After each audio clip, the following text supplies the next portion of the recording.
ចូលដល់ខែភ្លៀងមេតិចអញ្ចឹងនិយាយពីថាអេដមីនមកទឹកស៊ុបចង់ពី3ដងហ្មងហើយសម្រាប់វិធីធ្វើស៊ុបហ្នឹងគឺងាយស្រួលធ្វើមែនតើយើងធ្វើតែ10នាទី20នាទីគឺបានញ៉ាំហើយប្រហិតត្រីរបស់យើងធ្វើចេញមកគឺឡើងស្វិតច្របហ្មងជាពិសេសទឹកស៊ុបគឺមានជាតិខ្លាំងមែនតើហត់វាពេលនៅក្តៅអញ្ចឹងមិនត្រឹមតែមានរសជាតិឆ្ងាញ់ទេគឺស្រួលខ្លួនទៀតសម្រាប់វិធីធ្វើវិញដំបូងគេគឺយើងចាប់ផ្ដើមពីការធ្វើទឹកស៊ុបចំពោះទឹកស៊ុបគឺខ្ញុំរំងាស់យកជាតិផ្អែមចេញពីបន្លែបងប្អូនការ៉ុតយើងប្រើវាមកមើលហើយកាត់វាជាដុំអញ្ចឹងមកខ្ទឹមបារាំងគឺខ្ញុំប្រើវាតែមួយចាហៀងទេបន្ទាប់មកយើងមានខ្ទឹមស 4-5 ដុំដំវាឲ្យបែកខ្ទឹមក្រហមក៏ខ្ញុំប្រើ 4-5 ដុំដូចគ្នាហើយយើងកាត់វាជាដុំអញ្ចឹងមកហើយចុងក្រោយគេគឺយើងមានជីវ៉ាន់ស៊ុយហ្នឹងយើងប្រើផ្នែកគល់ហើយនឹងរឹសវាសម្រាប់ដាក់ក្នុងទឹកស៊ុបទៅគឺវាមានក្លិនឈ្ងុយមែនតើហើយសល់ផ្នែកស្លឹកហ្នឹងយើងហាន់ទុកដាក់ក្នុងទឹកជ្រលក់បន្ទាប់ពីយើងត្រៀមគ្រឿងក្រៅរួចរាល់ហើយយើងមកដាក់ដាំទឹកដើម្បីធ្វើទឹកស៊ុបហ្មងចំពោះទឹកហ្នឹងបងប្អូនដាក់តិចច្រើនតាមចំនួនសមាជិកដែលយើងញ៉ាំអញ្ចឹងទៅ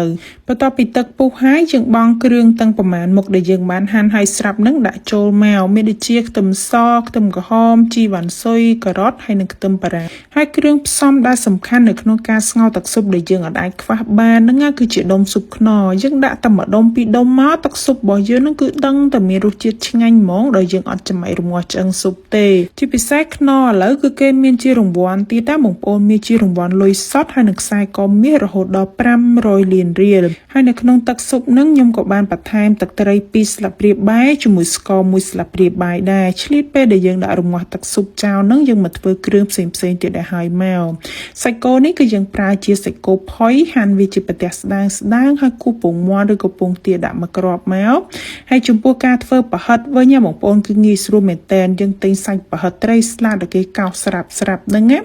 លាយជាមួយម្សៅស៊ុបខ្នុរមកចិបមកបុកវាបន្តិចដើម្បីឲ្យវាស្វិតល្អអញ្ចឹងទៅឬក៏បងប្អូនណាចង់បន្ថែមជាម្រេចក្នុងនឹងទៀតក៏បានដែរហើយចំពោះប្រហិតត្រីស្លាតហ្នឹងក៏ខ្ញុំលុញវាមូលបងប្អូនហើយចានសម្រាប់ដាក់ប្រហិតហ្នឹងយើងលាបប្រេងឆាបន្តិចមកដើម្បីកុំឲ្យវាជាប់ចានហើយស្លាបព្រាក៏ត្រូវតែលាបប្រេងឆាដែរហើយចំពោះការលុញប្រហិតហ្នឹងអត់មានអីពិបាកទេបងប្អូនយើងគ្រាន់តែច្បាច់អញ្ចឹងមកហើយយើងយកស្លាបព្រាឆ្កឹះវាដាក់អញ្ចឹងមកគឺបានរាងមូលអញ្ចឹង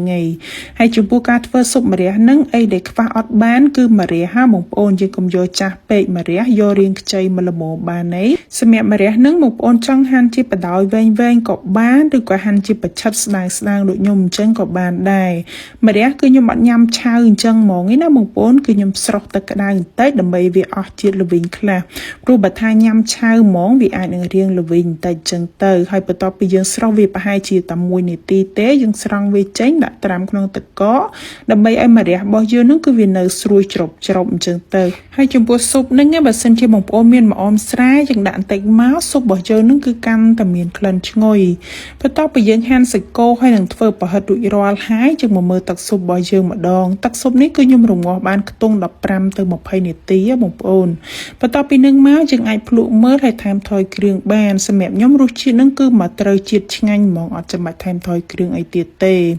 ហើយចំពោះគ្រឿងទាំងប្រមាណដែលយើងដាក់ចូលហ្នឹងគឺខ្ញុំស្រង់ចេញវិញចំពោះផ្នែកការ៉ុតបើសិនជាបងប្អូនចង់ញ៉ាំយើងអាចដាក់ចូលវិញក៏បានដែរបន្ទាប់ពីយើងស្រង់គ្រឿងក្រៅកតិកទីចេញរួចរាល់អស់ហើយគឺខ្ញុំដាក់ស្ងោរប្រហិតបងប្អូនព្រោះអីប្រហិតគឺយើងដាក់ស្ងោរមុនអញ្ចឹងទៅដើម្បីកុំឲ្យវាមានក្លិនឆ្អាបខ្ញុំស្ងោរវាប្រហែលជាខ្ទង់ 3-4 នាទីប្រហិតរបស់យើងហ្នឹងគឺវាឆ្អិនហើយបងប្អូនបន្ទាប់ពីនឹងមកគឺខ្ញុំផ្ទេរឆ្នាំងខ្ញុំផ្ទេរដាក់ក្នុងឆ្នាំងទឹកស៊ុបនេះហ្មងគឺវាងាយស្រួលញ៉ាំហើយទឹកស៊ុបរបស់យើងគឺថ្លាល្អមែនតើបងប្អូនបន្ទាប់ពីនឹងមកគឺយើងអាចរៀបចំដាក់បន្លែដាក់សាច់អីដើម្បីញ៉ាំបានដែរចំពោះបន្លែបងប្អូនចូលចិត្តបន្លែអីដាក់បន្លែនឹងទៅតាមចំណង់ចំណូលចិត្តគ្រាន់តែថាស៊ុបម្រះអញ្ចឹងត្រូវតែដាក់ម្រះឲ្យបងប្អូនប៉ុន្តែម្រះនឹងអត់ល្វីងទេណាបងប្អូនឃើញអញ្ចឹងបងប្អូនគិតថាល្វីងប៉ុន្តែអត់ទេដោយសារតែយើងបានស្រោះទឹកក្តៅមកទឹកអញ្ចឹងទៅគឺស្រួលញ៉ាំមែនតែនហើយសម្រាប់ស៊ុបហ្នឹងគឺខ្ញុំញ៉ាំជាមួយទឹកជ្រលក់ស៊ុគីសម្រាប់បងប្អូនណាដែលចង់ចេះពីវិធីធ្វើក៏អាចចូលទៅមើលនៅក្នុង page របស់ខ្ញុំក៏បានដែរទឹកជ្រលក់ស៊ុគីហ្នឹងញ៉ាំជាមួយស៊ុបម្រះគឺត្រូវគ្នាខ្លាំងមែនតើបងប្អូនឬក៏មិនអញ្ចឹងទេបងប្អូនចង់ញ៉ាំជាមួយទឹកកាពិ